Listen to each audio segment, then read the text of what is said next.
10th of March 2020, yesterday, was exactly a year since the Nairobi-bound flight Et302 Boeing 737 MAX plane crashed, killing all 157 passengers on board.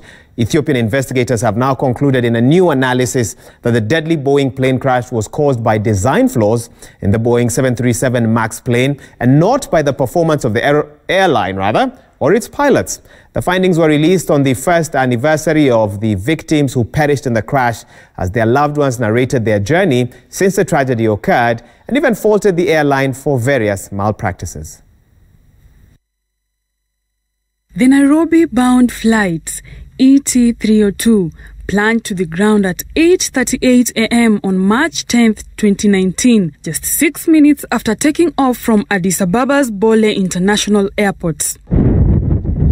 A year later, the pain of losing their loved ones remains fresh in the minds of the bereaved as if it were yesterday.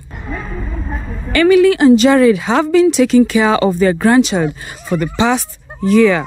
The couple lost their 28-year-old son alongside their daughter-in-law as the two were traveling back home from Ethiopia. They did not deserve to die. They did not deserve to die. That was not their time. That was not a timely death. That was untimely death. They faced their death untimely because somebody made the wrong decisions. Somebody made decisions of wanting to make money over people's life, and they did not care absolutely, so long as whatever goals and that objective that they had was being achieved. Even as they are still struggling to come to terms with the reality, family members and relatives to the victims of the crash are still calling for justice on the loss of their loved ones.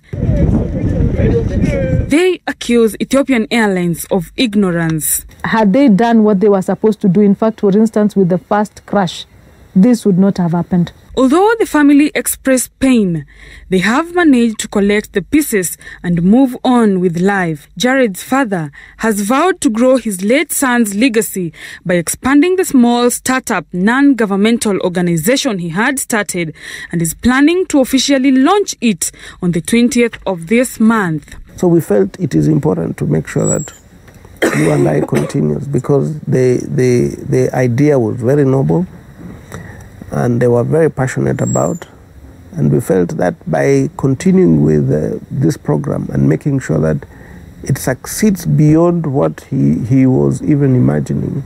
Although several factors have been cited in the two deadly Boeing plane crashes, malfunctions related to automated software were listed as the key cause in both accidents. The two crashes in a span of 5 months thrust Boeing into the biggest crisis in its history that led the ouster of its CEO, Dennis Molenberg, and the subsequent global grounding of the plane. Winfrey Owino, Citizen TV.